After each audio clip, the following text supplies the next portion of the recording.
No, aloha, everyone. Merry Christmas, Happy Holidays, Happy Hanukkah, Mele Kalikimaka to everybody.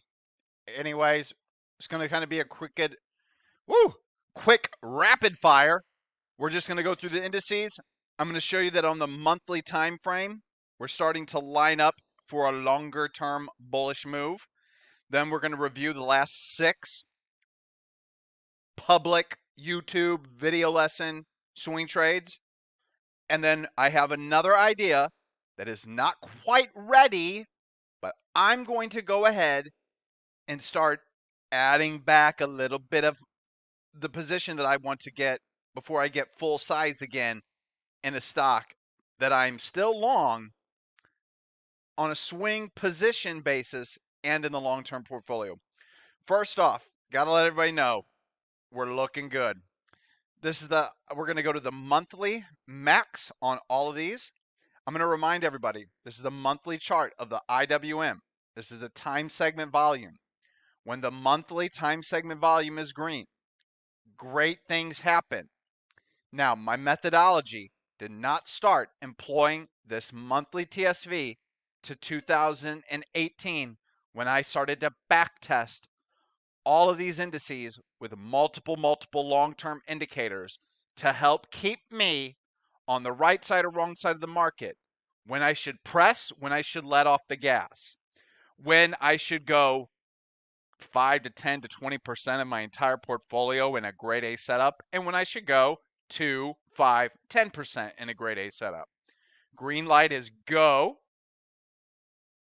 And as you can see here, from 2003 to 2007, small caps trended higher. 2008, 2009, no coincidence, red. 2009 to 2012, when the IWM is trending higher, we're green. We're red for a period, green, red, green, choppy until 2013. Uptrend really gets going. IWM is good. 2016 transition to 2017. Bull market 2017 to 2018.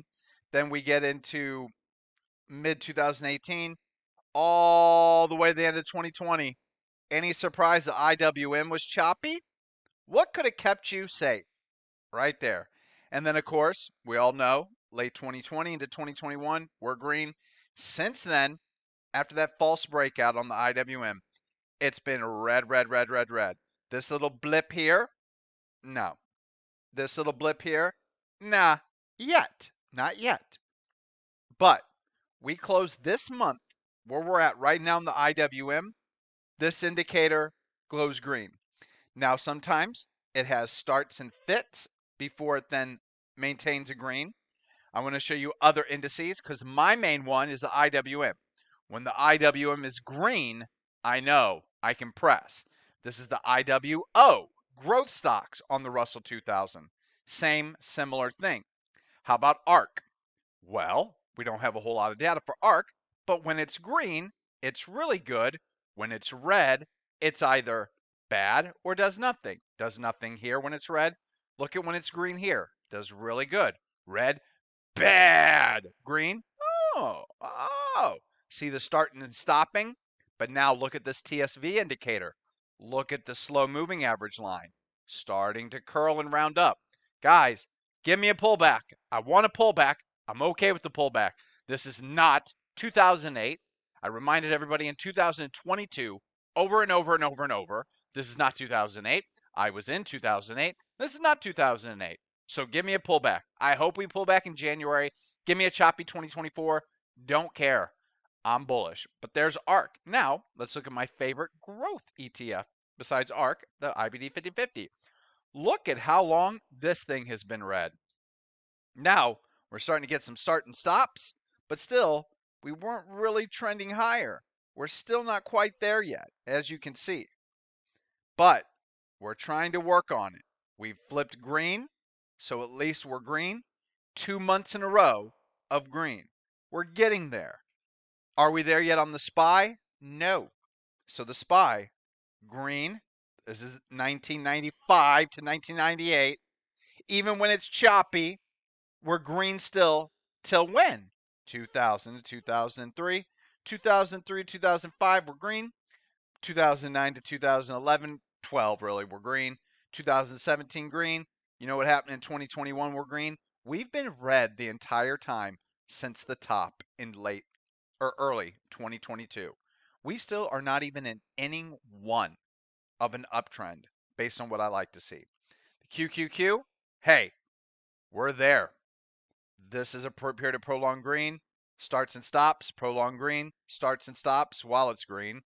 Green, green, green, starting and stopping, but then really red. Notice we go nowhere. Then we're green, we run. Then we're red, we chop. Then we're green, we run. Then we're red, we downtrend. Now we've been green and we're running. So hopefully that can continue. DIA, still red. SPY, still red. IWM, just turning. FFTY, ARC, looking good. So those are the monthly TSVs. And if you don't think that that is enough, like, okay, I get it. Well, let's get granular on the weekly with our recent swings.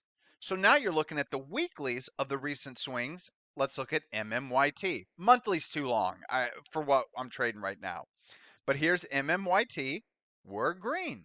Notice the tickets indicator above the zero line the entire time since we went long. AVGO, weekly time frame, green and green. Snow, green and green. URI, not green and green, green and red. Interesting, huh? Notice we're green here, but while we're red, we're above the zero line. And we're really green on that indicator, and URI is a leader. Once again, what did I pay attention to? The indicator or price? Which affects my profit and loss statement? Price or my monthly TSV? Which one gets priority, guys? You know which one. Price. It's always price. Never is not price. It's always price. The bottom two indicators are green light, red light. Green light, red light. Okay, I can go $5,000 in this position. Okay, I can go $10,000. Okay, I can go $20,000. That's based on, is everything red? No trades. One is red, uptrending, okay, 5K. Both are green, choppy, 10K. Both are green, uptrending, 20K. Getting how it would work. So BKNG, green and green. ARM, green. Might as well just call it green. It's too new. Isn't going to have those kind of settings. So the new long position is DKNG. Not new. I'm already long, but DKNG, green. And I know it's a little choppy, but we're green again. We are above the zero line. I assume we just need time before this one goes. So that's getting back to the market. Now, getting to the real granular time frame. Let's get to the daily. Let's just do a 2-year look back for this daily. So, our current long position, first off, SPY. Listen, guys, I would have loved everything to work right. This is the 50, this is the 200. We got below the 50 here with the tickets indicator above zero. I wish I would have slammed all in on margin. Right here, we're below the 50, but the tickets indicator is dancing on zero. I can't slam back in. But once we get back above the 50 with that tickets indicator above zero, as you can see, great things happen. All right, screwed it up. Screwed the pooch because I was mixing different time frames. No longer doing that at all. But here, there's just nothing you can do. All I can tell you guys is that one leg, two leg, three legs down. One leg, two leg, three legs down. We got a fourth leg here, but after three legs, you get back above the 50 SMA, it's playable. 1, 2, 3, back above the 50 SMA. This time we were above the zero line. Notice how things worked out before they eventually rolled over. And then even here, you're back above the 50, pull back, you get that entry. This time around, guys, we're just using the SPY. This applies to any of the index charts. We just didn't get things to line up. That's all right. Whenever I realized that I wasn't going to get my close below SPY 350 from my major load in the long-term portfolios, we started to piecemeal into long-term positions. So I just, finally, one of the accounts is back to almost it's only going to be able to have one more purchase, and then it's fully invested. The other accounts are right around 20 to 30% cash, give or take. We'll just continue to roll over the stocks I'm buying, and I'm piecemealing into them. Now, how I've been doing that is every 2 weeks, I buy a stock that I love fundamentals and technically. This past week, I bought four. I went long four names. One being brutally beat down, mega cap. See the commercials all the time. 6% dividend yield. Had to buy it. Two are recent IPOs. One had a lockup period expire, and the stock exploded higher. Huge tell that it wants to move higher. So I bought some. Not going to get a pullback. The other one's a tech stock. 99 EPS rating, 98 composite. It's building a base. I'm waiting for a pullback. Don't think I'm going to get one, so I bought some more. I also added to a mega cap AI name. So we're still getting things to work, even though things haven't worked perfectly. So what I'm hoping for is we get some kind of pullback in the market. We get below this 50 SMA. As soon as that happens, if this indicator is above the zero line, and the higher it's above the zero line, the better. This is not actionable to me. This is actionable, okay? Because we're well above the zero line. I'm all in. Whatever cash is on hand in all of these accounts gets all in. I don't know if it's going to be the SPY, if it's going to cooperate, or the IWM. You could split your capital into four, or if it's going to be the DIA or the QQQ. I just don't know, but that's the game plan. So, with that being said, you've got my marching orders on how I'm going to get long the rest of the idle cash. I welcome a pullback. I'm bullish. You see the longer term is about to flip. We're basically in inning 1 or 2 of a new bull market. If we are going to get a new bull market, this could all fall to shit. And if you guys don't plan or expect that or have contingency ideas for that, if you think I am beholden to this market only going higher or that it has to go higher, you are absolutely not understanding how I trade. I'm a trader. I always cut my losses. I have hard stops on every single trade I take. Even intraday, I don't use mental stops because if something, which rarely happens, if I get long at 3 and it goes to 305 and before I can put in a stop, it has an offering and goes to 260, I can't get out fast enough with that mental stop. So I always go into every single position with a stop attached. So keep that in mind. If all of this analysis is wrong, it's not going to hurt me because I'm going to cut my losses. And on that note, I'm profitably green. MMYT was a new long idea here. You can see that it's now working higher. So what I would do if you were long MMYT for me, I would not let this stock close below this level. If you have a final stop right here on your final piece of the position, you will be leaving this trade only green. AVGO, I would have a final stop either at break even at this point, which is what I would do and what I have done on my position, but no matter what, I would not let this stock close below this level. I would have my final stop if I wanted to give complete room for this stock to work. If I was by the way, this is my long-term portfolio, so this doesn't matter. This is just for my swing position. It goes all the recent swings on the YouTube videos. It goes right below that low. Snow, break even stop or right below this low. That's where your final stop should be. URI, it's either break even or right below this low. BKNG, it's either break even where we went long or right below the consolidation lows. ARM, it's either break even where we went long or it's right below the lows.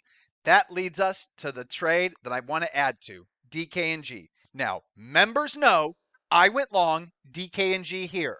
I put it into the long-term portfolio somewhere around this area. Don't know, but I always try to buy these on pullbacks for the long-term portfolios and leading stocks. Breakout here, get long on the swing trade accounts. It was either here or here. I have arrows on my charts on Telechart version 7 that tells me when I went long. Looking at this chart, I'm going to assume I went long on this day because I'm green and green, so I am long here on a swing basis. I want to add to this position. That being said, TSV is trending down on a daily time frame. It's below the zero line, and the tickets indicator is going towards the zero line. It's still early, but we're still lined up. We're above the zero, We're just not above the zero there. And the signal line is now in negative territory. So this is probably early. But I'm going to add to my swing if it can trade above this high, or you could draw a downtrend line connecting these recent highs and then wait to get along there. And if that add signal fills, I'll cut it if it gets below the 50 SMA. I will then add it back if it can trade sideways and reclaim this level. So that is my game plan with DKNG. It is not lined up like the others, but I did not have any real signal following Friday's session. So this is the best, quote, quote, risk reward ratio, quote, quote, safe trade that I can see that I am actually taking on Monday morning. I'm going to try to get long at 36.27. I'm willing to pay up to 36.75 for it, calculating my size from this low, risking to this low. All right, everyone. Happy holidays. Merry Christmas. Happy Hanukkah. Mele Kalikimaka. I'll see you next weekend.